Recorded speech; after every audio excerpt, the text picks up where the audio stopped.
नमस्कार, मी शीतल कांडेलकर, शिक्षक आघाडी शहर अध्यक्ष, आम आदमी पार्टी पुणे शहर।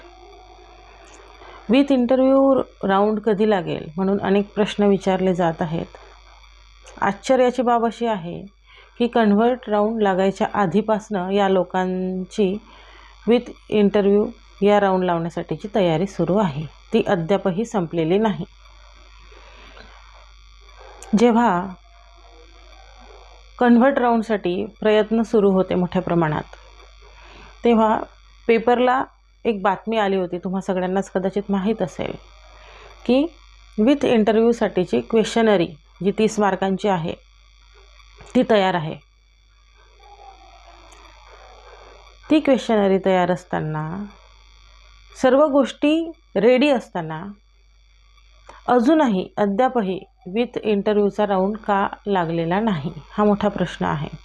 जेव्हा कन्व्हर्टसाठी विचारणा होत होती तेव्हा तुमची विथ इंटरव्ह्यूची तयारी सुरू होती। विथ इंटरव्ह्यू राऊंड लागतो की काय असं आपल्या सगळ्यांनाच वाटत होते आणि काहींची मागणीही होती, परंतु असं न होता कन्व्हर्ट राऊंडच लागला। मग विथ इंटरव्ह्यूची संपूर्ण तयारी झालेली असताना आता नेमकं अडलंय काय? बरोबर ना? विचारणारच आहोत, विद्यार्थीही विचारणारच आहेत की विथ इंटरव्ह्यूचा राऊंड लागण्यासाठी इतका उशीर का? कारण पुढे आचारसंहिता आहे, आचारसंहिता लागल्यावर सगळ्या गोष्टी बारगळणार आहे आणि तुम्हालाही, म्हणजे आयुक्त कार्यालयाला म्हणते मी, तुम्हालाही याच गोष्टी अपेक्षित आहेत का? सतत प्रत्येक गोष्टीसाठी उशीर करण्यामध्ये काय अर्थ आहे हे कळायला खूप कठीण आहे ॲक्च्युली। सर्व अभियोग्यताधारक वाट बघत असताना, आपण आपलं काम अगदी पारदर्शक तुम्ही करत आहात असं सतत सांगत असताना, प्रत्येक राऊंड लावण्यासाठी आपण इतका उशीर का करत आहात? आता SOP साठी तुमचं सगळं अडलंय का? कधी येईल आता त्याची ती तुम्ही जे वरती पाठवलेले आहे SOP, आणि मग त्याची परवानगी येईल, मग तुम्ही राऊंड लावणार। ही तयारी तुम्ही आधीच का करत नाहीत? 8 दिवसांपूर्वी जेव्हा आम्ही आयुक्त कार्यालयामध्ये आयुक्त साहेबांची भेट घेतली, त्यावेळेस त्यांना आम्ही 10% साठी आणि गैरहजर, अपात्र, रिक्त जागा यासंबंधी आणि सेकंड फेज यासंबंधी बोलण्यासाठी ॲक्च्युली तिथे गेलेलो होतो। ही चर्चा चालू असताना आम्ही त्यांना विचारलं की विथ इंटरव्ह्यूचा राऊंड कधी लागणार आहे? तेव्हा आयुक्त साहेब म्हणाले, त्यांना नेहमीच फार वैशिष्ट्य आहे त्यांचं की विविध उदाहरणं देऊन ते विषय समजावून सांगत असतात। ते म्हणालेत, पहिली पंगत उठल्याशिवाय आपण दुसरी पंगत कशी बसवणार? बरोबर आहे ना? पहिली पंगत उठल्याशिवाय आपण दुसरी पंगत नाही बसवू शकत। मग आयुक्त साहेबांना मी YouTube या माध्यमातून आता विचारू इच्छिते की आपले वाढपी जे आहेत, आपले जे वाढणारे वाढपी आहेत, ते इतके संथ गतीने का वाढत आहेत? अगदी एक घास खाल्ला किंवा भाजी संपली, डाळ संपली तर वाढायला येतच नाही आहे पटकन। किती वेळ असा हात धरून बसणार आहोत पंक्तीत? बरं वाटतं का ते? बसू शकतो आपण? नाही ना? पंगतीची वेळ, वाढण्याची सिस्टम, 2 पदार्थ वाढण्याचा मधला टाईम काहीतरी असतो ना, टाईमलाईन असते की नाही? असं तासनतास हात धरून बसतो का आपण पंक्तीमध्ये? नाही ना? मग आपले जे वाढपी आहेत त्यांना म्हणावं, उरकवा लवकर, पटापट, नाही का? एक पंगत उठली की तुम्ही जर पटापट वाढणार तेव्हा लोक जेवतील, मग दुसरी पंगत बसणार, बरोबर ना? मग आपले जे वाढपी आहेत त्यांना थोडंसं ट्रेन करावं, मला असं वाटतं, तेव्हा कुठे हे सगळ्या पंगती वेळेत उठतील, कार्यक्रम आटोपेल आपला, बरोबर ना? असं तासनतास कसं काय आपण बसू शकतो ना, हात उष्टा असं पकडून? नाही ना बसू शकत। तर याच्यावर थोडंसं लक्ष द्यावं। आता तुम्हीच उदाहरण दिलं होतं म्हणून मी हे म्हणते ॲक्च्युली इथे। असो, सर्व अभियोग्यताधारकांना एक सांगणं आहे, संस्थांना तुमच्या 10 पैकी एकाला घेणं आवश्यक आहे. त्यांना कंपल्शन आहे त्या गोष्टीचं. तुम्ही सर्वांनी असं ठरवा की आपल्याला पैसे द्यायचे नाहीत. अजिबात पैशांची मागणी झाल्यावर पैसे देऊ नका असं जर सर्वांनी ठरवलं तर तुम्ही बिना पैशांचे नोकरीला लागत आहात, हे लक्षात घ्या. यासाठी सर्वात महत्त्वाची गोष्ट आहे, तुम्ही एकीने राहताय का? तुम्हा सगळ्यांचा एक विचार आहे का? सर्व आता मला अभियोग्यताधारक विचारतायत की आमच्याकडे पैसे नाही आहेत, आम्ही कसंही विथ इंटरव्ह्यूला जाणार, आम्ही नाही ह्या सगळ्या गोष्टी टॅकल करू शकत.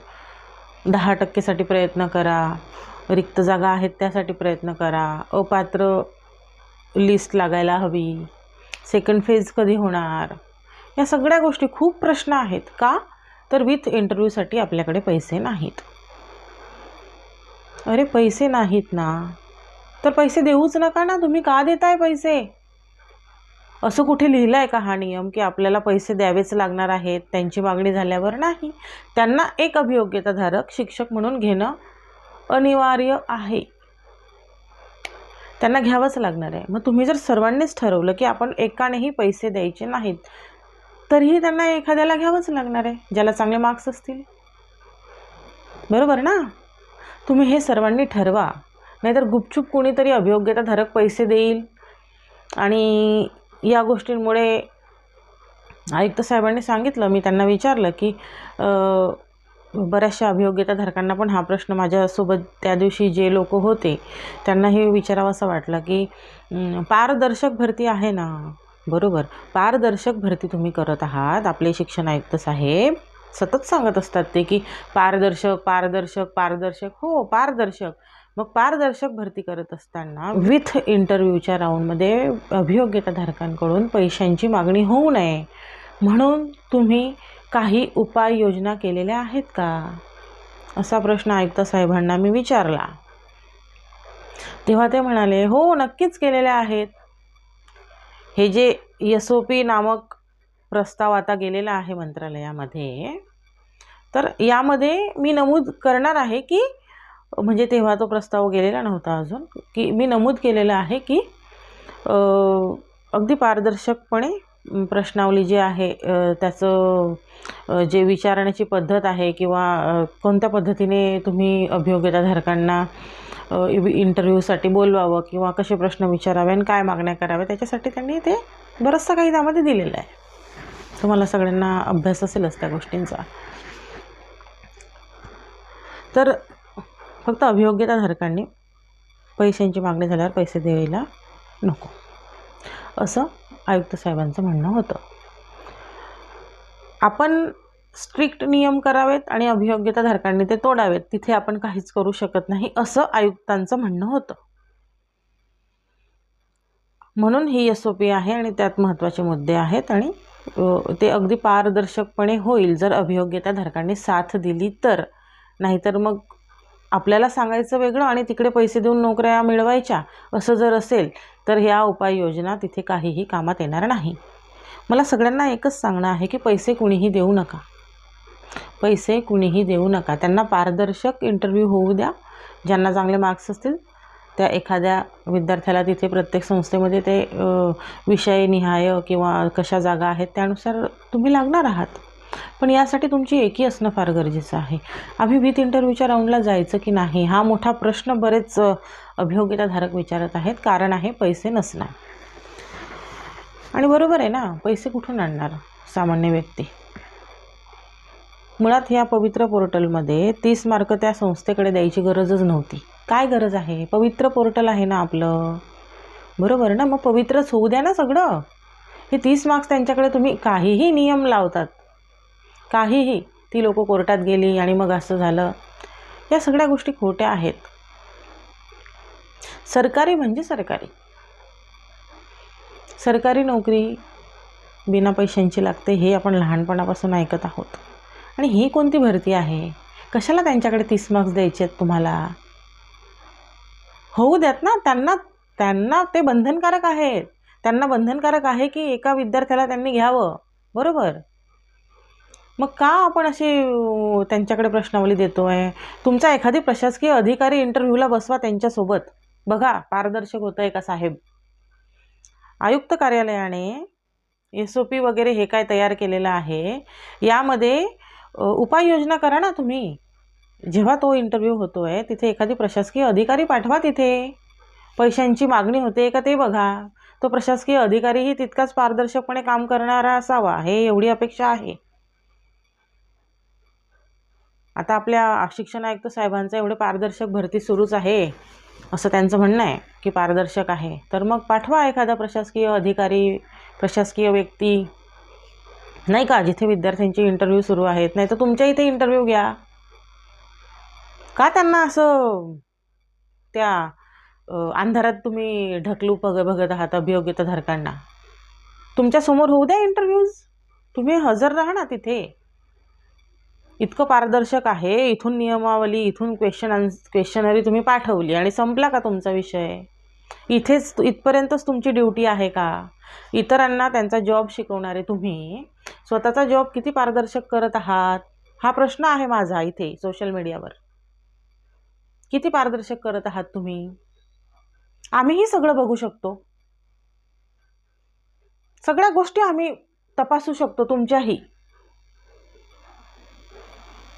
पारदर्शक पारदर्शक पारदर्शक काही म्हणायला गेलो की आपल्याला ते 17ची भरती सांगणार, त्याच्या आधीची भरती सांगो. तिथे लोकांना त्रास झालेला आहे त्या भरतीमध्ये, म्हणून तुमच्याकडून अपेक्षा आहे. शिक्षण आयुक्त अगदी पारदर्शकपणे भरती करत आहेत अशी टॅग लागलेला आहे ना आपल्याला, तर अपेक्षा तर होईलच ना, तुमच्याकडून करणारच आहेत ना अपेक्षा. काहीही मागणी केली की तुम्ही ते मागचं दाखवतात आम्हाला. मागच्या काही काळामध्ये शिक्षक भरतीमध्ये अनेक घोटाळे झालेले आहेत, खूप अन्याय अभियोग्यताधारकांवर झालेला आहे, हे सगळं जग बघतं आहे. तुम्ही परत आठवण करून द्याल तेव्हा आम्हाला कळेल असं नाही आहे. मग काय तसंच होत राहणार का पुढेही? म्हणजे मी किती काम करतोय मागचं बघा तुम्ही, हे आठवण देण्याची गरज नाही आहे. हे आठवण करून देण्याची गरज नाही, ते आम्हाला सगळ्यांना कळतं आहे. पण पारदर्शक भरती करत आहात ना, तर मग आम्हाला अपेक्षा आहे ना तुमच्याकडून, ती वेळेत व्हावी, पारदर्शक व्हावी. इतक्या वर्षांनंतर तुम्ही करत आहात, मुलं 40शीत आहेत आता. काय कौतुक आहे या भरतीचं? काही कौतुक नाही आहे साहेब, काही कौतुक नाही आहे. तुम्हाला जितकं वाटतं आहे ना 14,000 मी भरती केली याचं कोणी बोलतच नाही आहे. नथिंग आहे, नथिंग. अहो 67,000 भरती करून दाखवा. तिथं 67,000 तुम्ही काढलेली संख्या, अजून कितीतरी शिक्षक लागणार आहेत. आणि काय तुमची पारदर्शक, आणि काय तुम्ही आम्ही फास्ट करतोय आणि असं. अरे नियुक्तीपत्र मिळत नाही आहे जिल्हा परिषदांना मुलांना, इथे कित्येक तरी फोन येतात मला. का अडवून ठेवता तुम्ही लोक? द्या ना पटापट शिक्षक मुलांना. शिक्षण विभाग अतिशय जे काय म्हणावं ना, असं झालेलं आहे आता. जसं आरोग्य विभागाने सांगितलं आहे की 100% भरती करा आरोग्य खात्यामध्ये, तसं शिक्षण विभाग का नाही सांगू शकत? आरोग्य महत्त्वाचं आहे, आपल्याला सर्वांना मान्य आहे. शिक्षण महत्त्वाचं नाही आहे का महाराष्ट्रामध्ये? शिक्षण आयुक्तांना विचारते मी. सारखं ते 14,000 भरती केली त्याचं कौतुक काय करत बसताय तुम्ही लोक?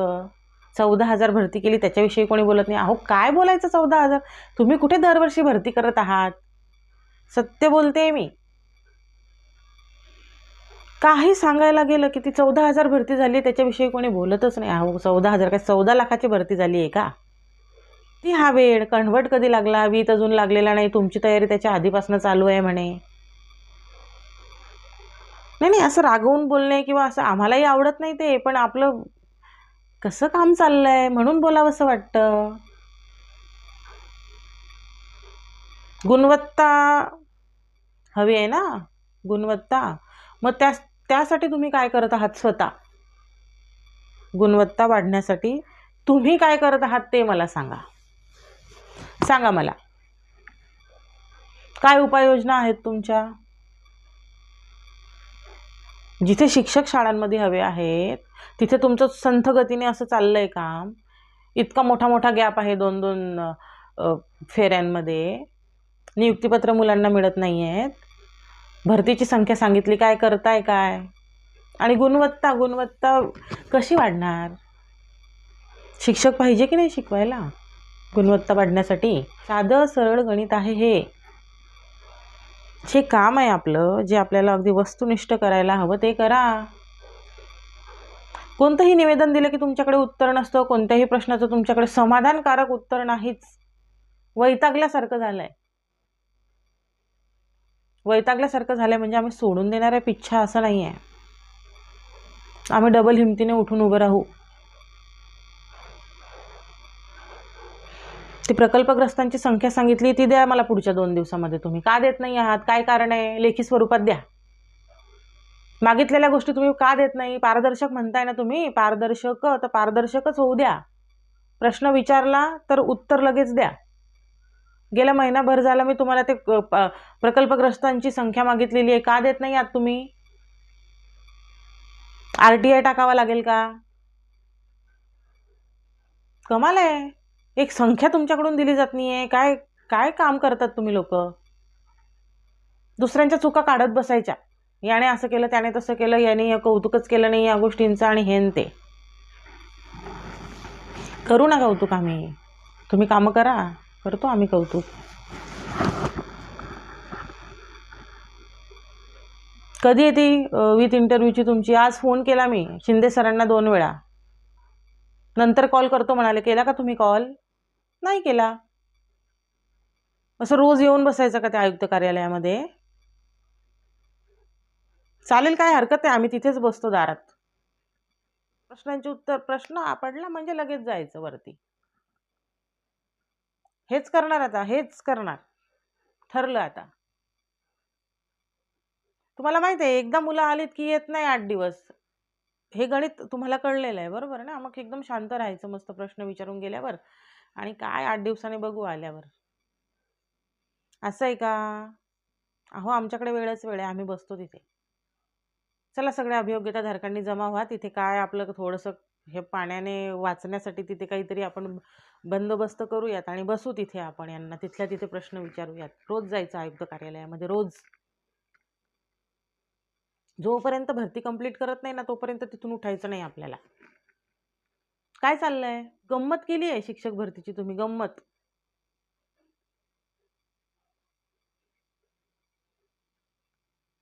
शिक्षण व्यवस्था सुधारवायला निघालेले आहात ना? असं कसं काय तुम्ही शिक्षण व्यवस्था सुधारवताय? काही कळत नाही मला. हे कोणत्या पद्धतीने चाललंय? त्रास देत आहात तुम्ही जनतेला. शिक्षकांना पण त्रास देत आहात. शिक्षक होऊ पाहणाऱ्यांना त्रास देत आहात. पालकांना त्रास देत आहात. विद्यार्थ्यांच्या आयुष्याशी खेळत आहात. माहित आहे तुम्हाला तुमच्या या चुका? कुणी बोलत नाही, कुणी ठाम तुमच्या विरुद्ध उभं राहत नाही म्हणून काय खूप काही नाही करू शकत तुम्ही लोक. मी तर म्हणते जनता गेली कुठे? हे अभियोग्यताधारकांच्या फॅमिलीज कुठे गेल्यात?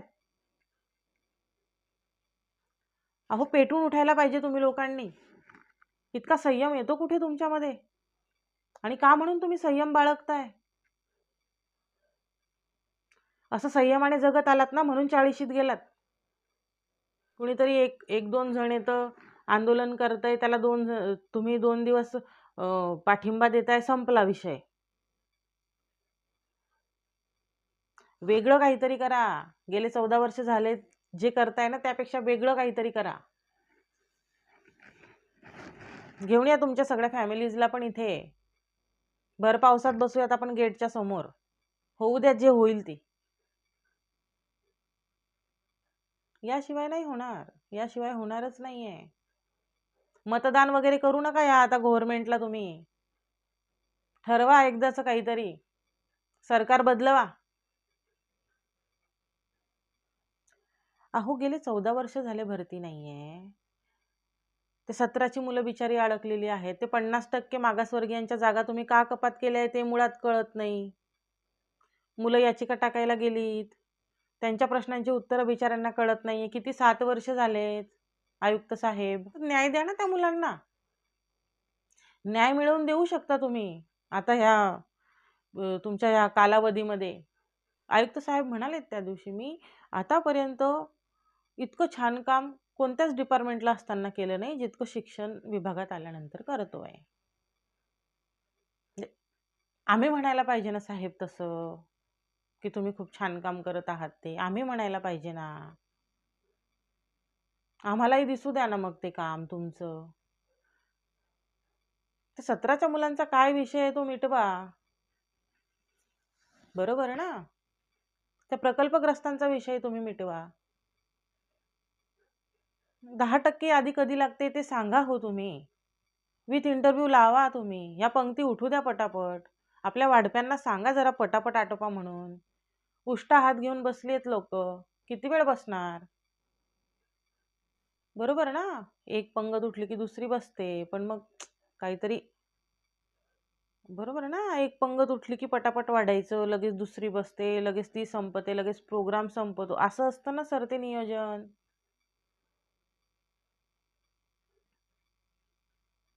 कमाल आहे नाही का. बोलायला खूप आहे आमच्याकडे, पण खूपच उदाहरणं पण आहेत. आणि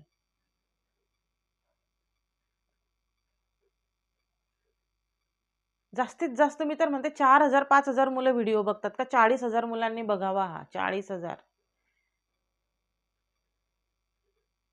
होऊ द्या व्हायरल. सगळ्यांनी सबस्क्राईब करा. जी एकही अभियोग्यताधारकापर्यंत एकही अभियोग्यताधारक सुटायला नको इतका तुम्ही हा व्हिडिओ पाठवा त्यांच्यापर्यंत. सोशल मीडिया थ्रू आता आपण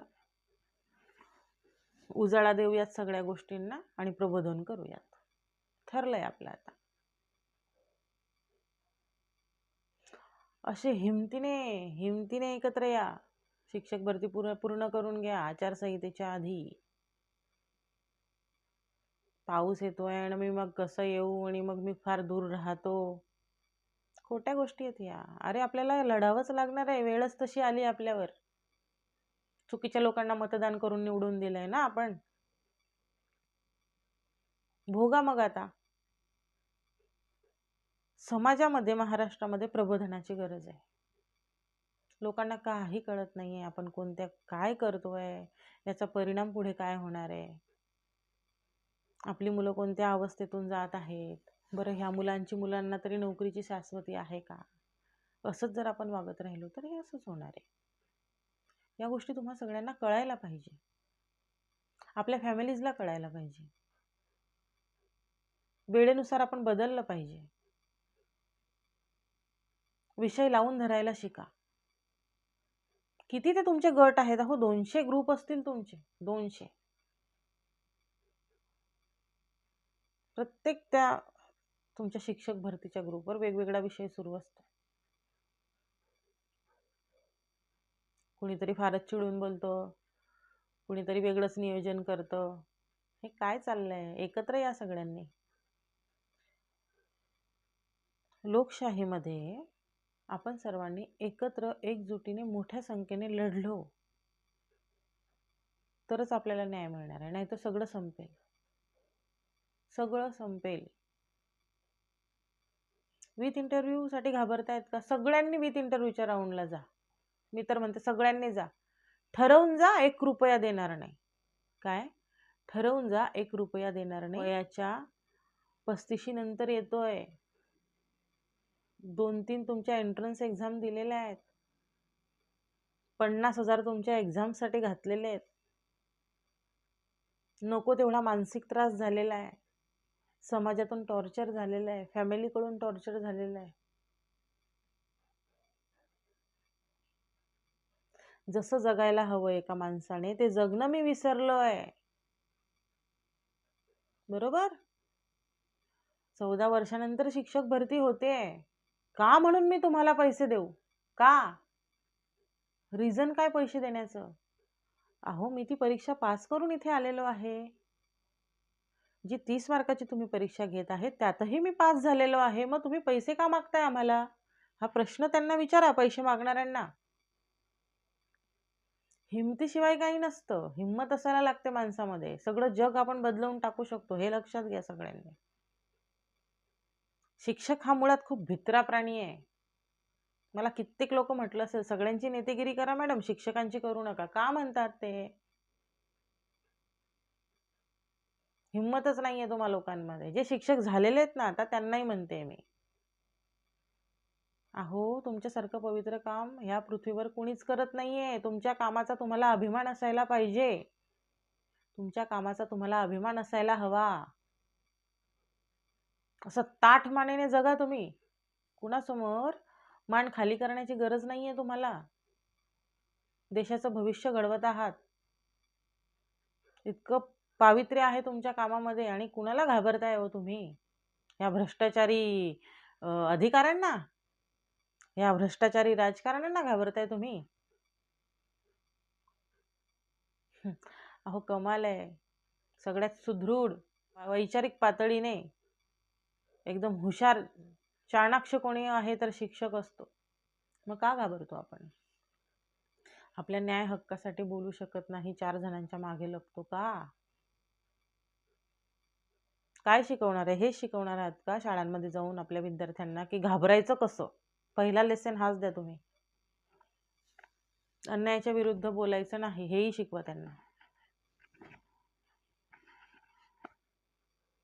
दुनिया गोल आहे. लवकरच भेटू आपण. जे शिक्षक झाले आहेत ना, आपली भेट लवकर होणार आहे तुमच्याच शाळांमध्ये आणि खूपच लवकर होणार आहे.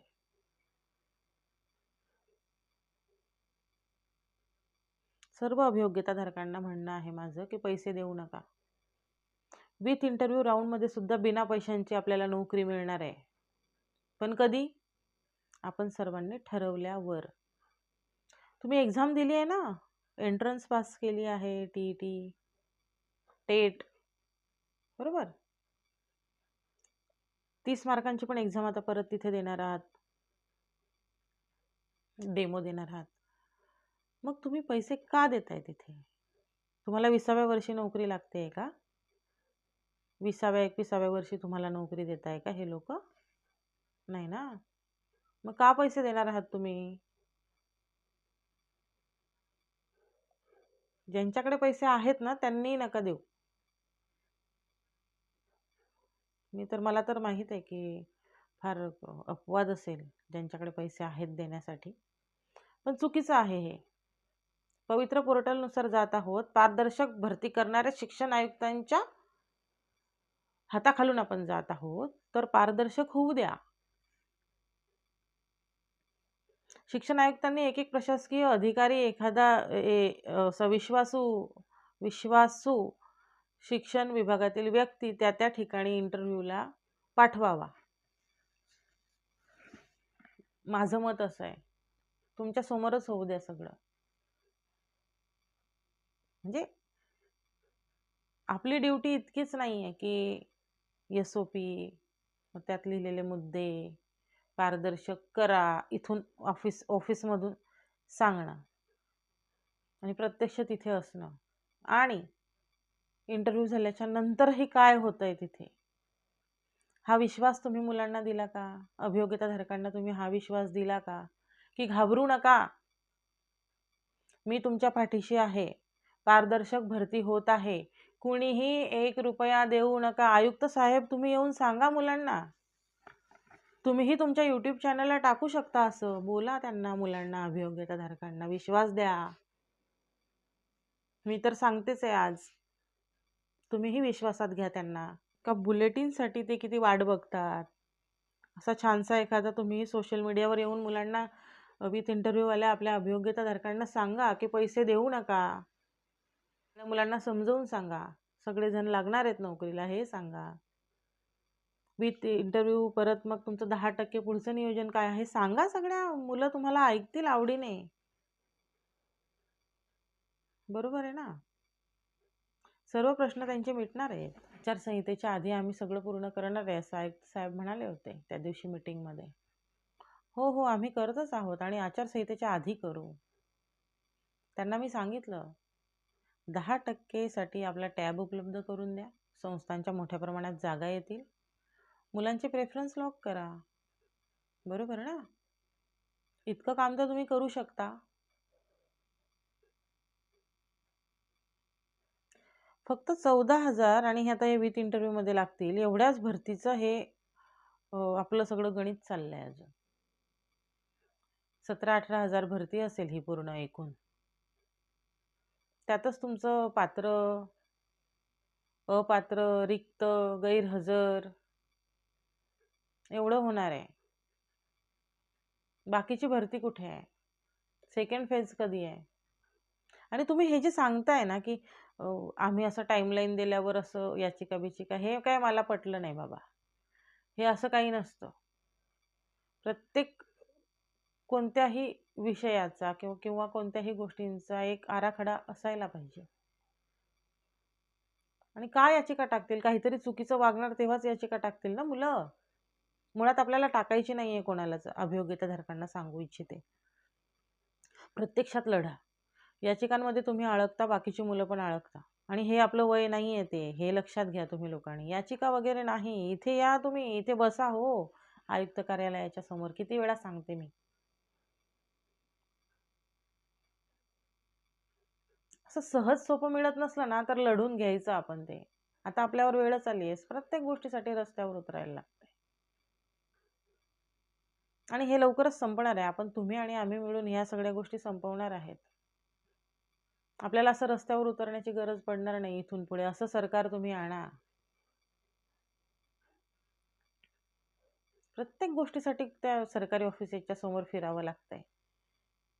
त्या पोलिसांची परवानगी घ्या, ते पण हो नाही करतात. आंदोलन करायलाही नाही म्हणतात. कमाल आहे. लढणार हो एक सामान्य व्यक्ती, बरोबर ना? किती लढणार? असो, लवकरच आपला विथ इंटरव्ह्यूचा राऊंड लागणार आहे. कुणीच पैसे द्यायचे नाहीयेत. सर्वांनी ठरवा, पैसे द्यायचे नाहीत म्हणजे नाहीत. मांढरे साहेबांना एक विनंती आहे, आपला एखादी प्रशासकीय अधिकारी तुम्ही ठेवा मुलांना इंटरव्ह्यूच्या ठिकाणी तिथे. आणि नुसतं तेवढ्यापुरता नाही, मुलांकडून पैसे मागितले जात नाही आहेत ना, ही काळजी तुम्ही घेतली पाहिजे. पवित्र पोर्टल आहे, पारदर्शक भरती आहे तुमच्या म्हणण्यानुसार, बरोबर? तर हे होऊ द्या. अभियोग्यताधारक आपले शेतकरी कुटुंबातली मुलं आहेत. हातमजुरी करतात काहींचे आईवडील. काही अभियोग्यताधारक शिपायाची कामं करताय, वॉचमॅन म्हणून काम करताय. काही अभियोग्यताधारक शेतात राबतोय, रोजाने कामाला जातोय. अगदी 7-8-10 हजारावर कोणीतरी शिक्षकाची नोकरी करतंय, बरोबर आहे. अशी आपली अभियोग्यताधारक आहेत, कष्टकरी शेतकरी कुटुंबातून आलेली. त्यांना आपल्याला न्याय मिळवून द्यायचा आहे, तुम्हाला आणि आम्हाला. तर तुम्ही थोडंसं हे विथ इंटरव्ह्यू राऊंड थोडासा सिरियस घ्यावा, हे मी तुम्हाला सांगेल पहिले. अभियोग्यताधारकांना पण सांगते, कोणीच पैसे देऊ नका. मांढरे सर आपले आयुक्त सोबत आहेत आपल्या. त्यांचं म्हणणं आहे असं की सोबत आहे आणि GSOP आहे, त्यात नियम आहेत वगैरे वगैरे, त्यांनी त्या दिवशी सांगितलं. अभियोग्यताधारकांनी आपल्याला न कळवता पैसे द्यावेत हे चुकीचं असणार आहे असं त्यांचं म्हणणं होतं. देऊ नका ना पैसे, कोणीच देऊ नका. एकाला त्यांना घ्यायलाच लागणार, बरोबर ना? ठरवा सगळ्यांनी, मी पैसे देतो आणि मग असं ह्या गोष्टी सोडा. 10% राऊंड यांच्याकडून लावून घ्यायचं आहे आपल्याला, विनाकारण जे कपात करून ठेवलेले आहेत. जेवढं आपण म्हणतो ना की अगदी पारदर्शक आहे आणि मग असं काम आमचं चालू आहे, तर करा. मी म्हणते काम तुम्ही सगळ्यांनी करून दाखवा, एवढंच म्हणेन आणि थांबेन. परत सर्वांना विनंती आहे, विथ इंटरव्ह्यूसाठी पैसे कोणीच देऊ नका. अगदी पारदर्शक होतं आहे, पवित्र पोर्टल आहे आपलं, ते पवित्रच असू द्या सगळ्यांनी. प्रशासनाने विशेष लक्ष देणं फार आवश्यक आहे विथ इंटरव्ह्यूच्या राऊंडकडे. अभियोग्यताधारकांनी एकमेकांना विश्वासात घेऊन ठरवून पैसे द्यायचे नाहीत असं प्लॅन करून तुम्ही इंटरव्ह्यूला जा.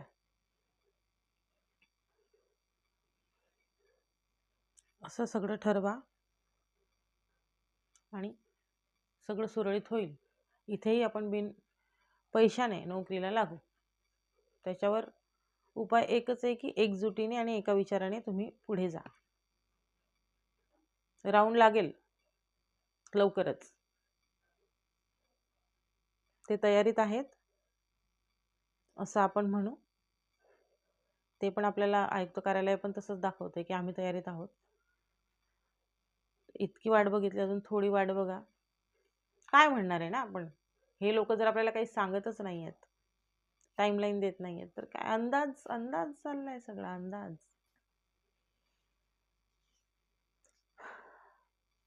चला, ही पंगत आता कन्व्हर्टची संपली आहे. आता विथ इंटरव्ह्यूची बसणार.